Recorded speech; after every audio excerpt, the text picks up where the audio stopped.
Somewhere, in the dark waters of the Atlantic, a ship sails heavy with Africa's gold. But suddenly it is stopped, not by pirates, not by storms, but by the most powerful navy in the world. Why did the US forces intercept Burkina Faso's treasure? What secret hides inside that ship that could shake Africa and challenge America itself? This is not just gold, this is war.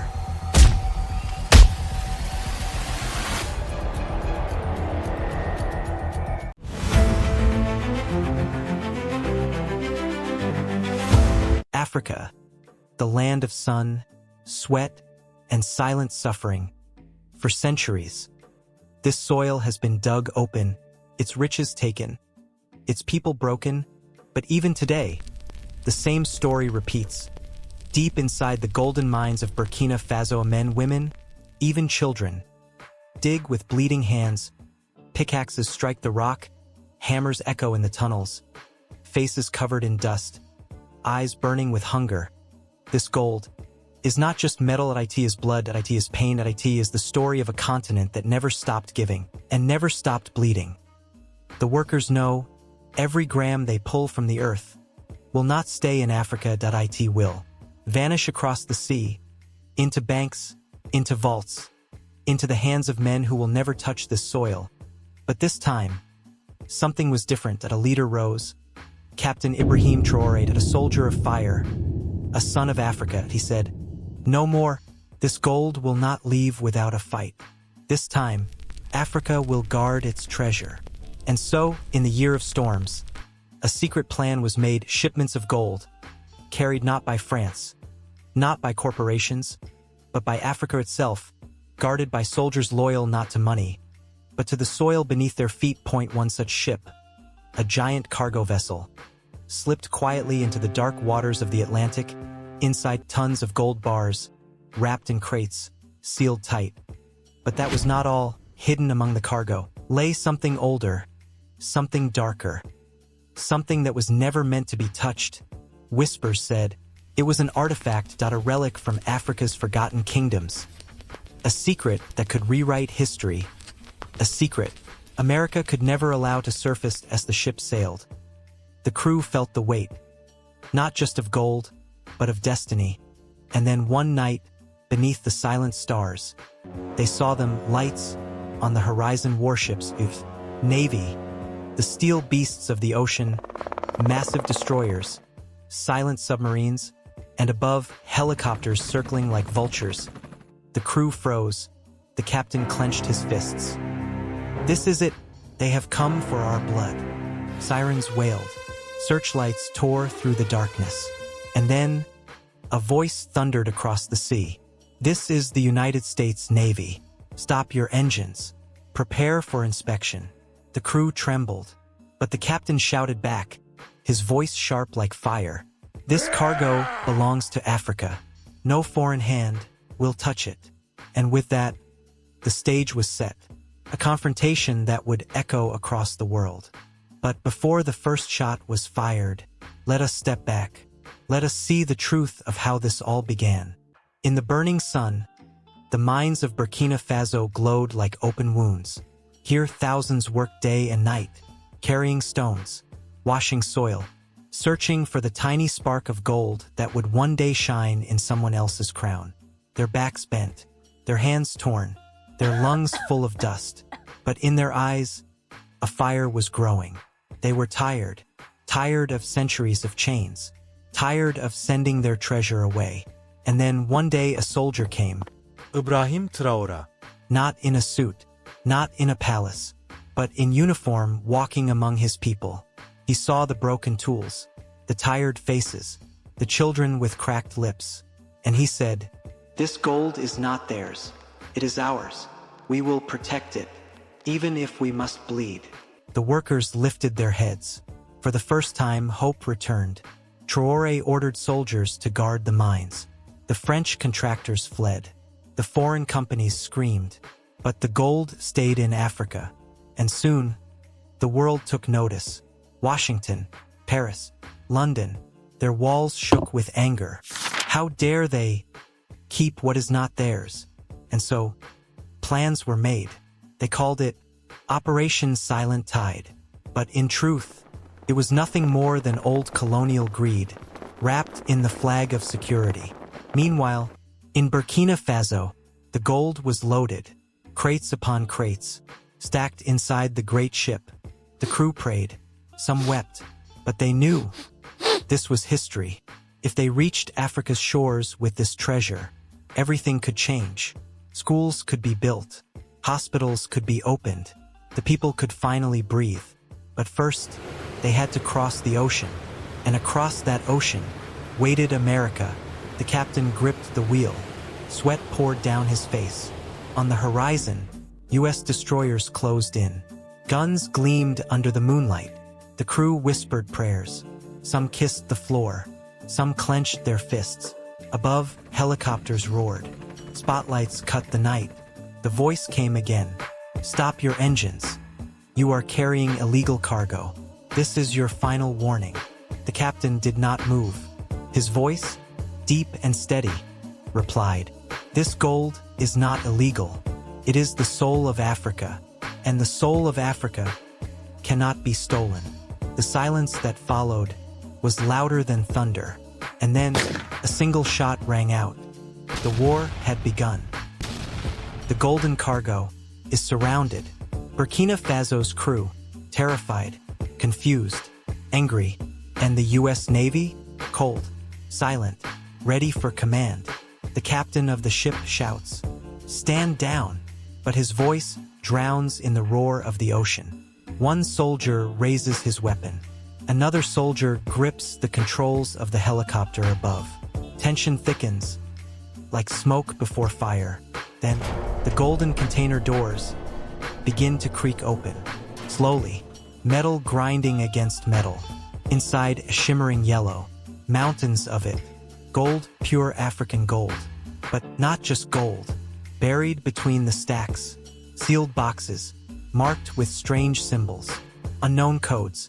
No one understands them. The U.S. commander steps forward, eyes sharp. He whispers to his men, "This is not just treasure. This is something else."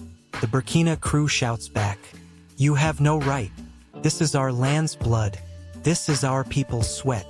But the Navy pushes forward, rifles aimed, boots pounding against the metal deck. The confrontation explodes. A fist flies. A soldier is struck.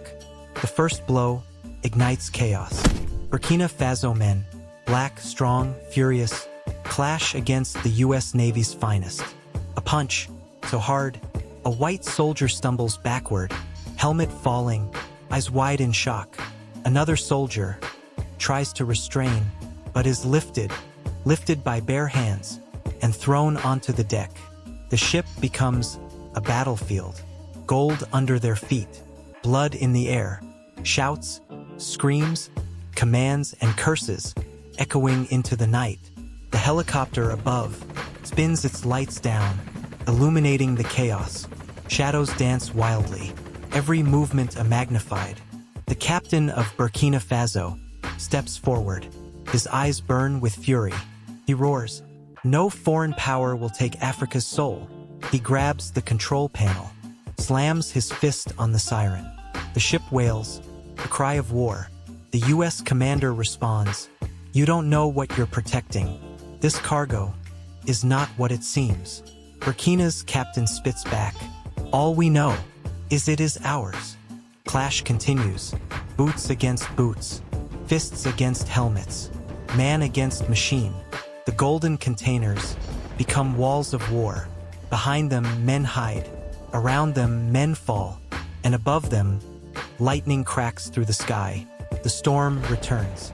Rain lashes against the ship. Thunder booms. The ocean heaves massive waves, as if nature itself joins the fight. The ship tilts, but no man backs down. Weapons fired. Bullets ricochet against steel. Sparks fly.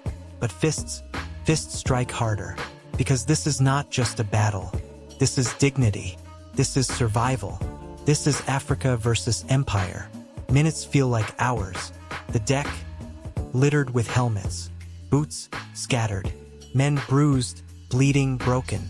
Yet, the golden cargo still stands, untouched, shining under the lightning sky. Then, something strange happens. One of the sealed boxes bursts open. Not gold, not jewels, and inside strange machines, cables, weapons unknown. The U.S. commander freezes. His face turns pale. He whispers, "My God, they were smuggling technology." Burkina's captain grabs the paper, reads the code, and his face hardens. These were not meant for us. These were hidden, planted, a trap. Silence. Only thunder speaks. The men look around. Both sides, breathing heavily, sweat pouring, hearts racing. For the first time, they realize this fight is bigger than both. Because this cargo is not just Africa's gold. It is a secret war. A war of nations. A war of powers unseen. But neither side will back down. The U.S. commander yells, "Secure it all. No one leaves alive." Burkina's captain roars back, "Then we die as free men." The clash begins again. Harder, louder, deadlier. Men slam against steel. Blood smears across golden bars. Screams echo into the black ocean. The storm above rages. Waves crash higher. The ship groans, as if breaking apart. But still they fight. Because this is not just gold. This is not just cargo. This is war. The ocean is not calm anymore. Waves crash against the steel sides of the cargo ship. As helicopters thunder above, their spotlights were tearing through the night. On the deck, Burkina Faso men stand strong, dark faces lit by flashes of lightning, their bodies drenched in salt water and sweat. Their fists were tight around iron bars, sticks, and old rifles. And across them stands the most powerful navy in the world. Dozens of U.S. soldiers, fully armed, helmets glinting under the moon, rifles aimed, fingers ready to fire. But there is silence, not a word, only the sound of the ocean and the beating of hearts. The commander of the U.S. Navy steps forward. His voice cuts through the storm. "Stand down. This cargo is under the protection of the United States. Hand it over now." For a moment, no one moves.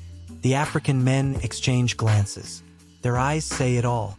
This is not just gold. This is survival. This is history. And then, powerful voice rises from the African side. It is Ibrahim Traoré, the young leader, the man who carries the hopes of his nation. His voice is steady, his eyes unshaken. This gold belongs to Africa. It belongs to our children, not to America, not to thieves. If you want it, you will have to kill us first. The words hang heavy in the air. The Navy soldiers shift uneasily. Fingers tighten around triggers. The storm rages louder. And then, chaos explodes. One Navy soldier lunges forward. An African fighter reacts instantly. A fist collides with a helmet. The man falls. Screams erupt. The deck turns into a battlefield. Punches, kicks, shouts. Boots slamming against steel. Rifles raised. But hesitation. Because to shoot would mean war. The Africans fight with raw power. Their muscles straining. Their rage boiling over. One black man lifts a soldier with both hands, hurling him across the deck. Another grabs a rifle, snapping it in two. The U.S. Navy is shocked. They came expecting frightened miners. Instead, they face warriors. And then, a sound. A low, grinding sound. Metal against metal. Everyone stops. Everyone looks. One of the golden containers is opening. Slowly, with a screech of steel, its doors slide apart. Inside, not just gold bars, but something else. Something covered in black cloth. Something chained. Something ancient. The Africans gasp.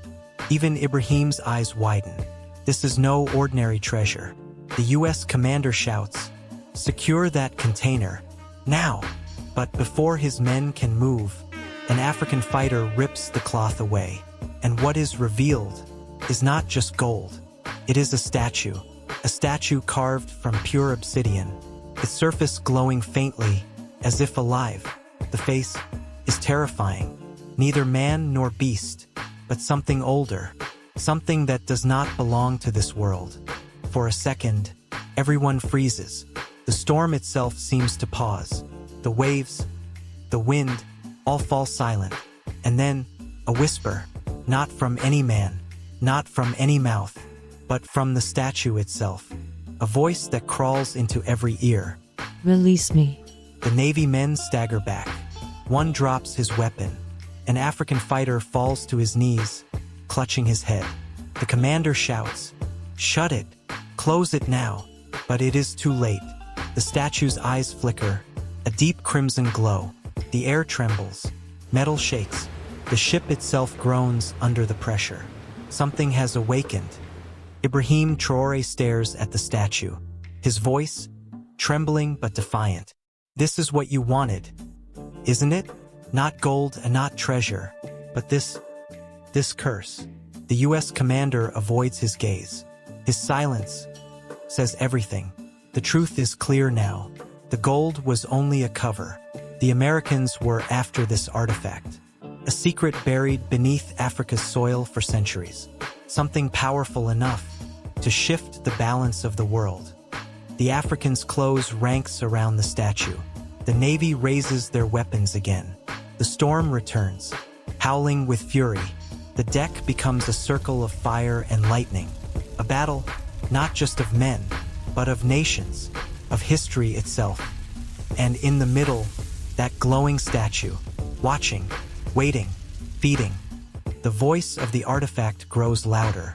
Blood must be spilled for power to awaken. And as if obeying, the fight becomes more brutal. Punches turn to blades. Blades turn to bullets. Screams echo across the ocean. The world is watching, but no camera records it. This is a war in the shadows. A war no headline will ever tell. But one thing is certain, Africa will not bow. Not tonight. Not ever. The storm reaches its peak. Lightning crashes, illuminating the statue's red eyes. The ocean itself rises higher, waves smashing against the ship. And in that chaos, the artifact whispers again. Choose, submit, or be destroyed. This is not just gold. This is not just treasure. This is war for the soul of a continent. And it has only begun. If you want to see what happens next, stay with us. The battle is far from over. The secret of the statue, the truth behind the gold, will change everything. So don't miss the next chapter. Hit subscribe, hit like, and share this story so the world knows Africa is rising.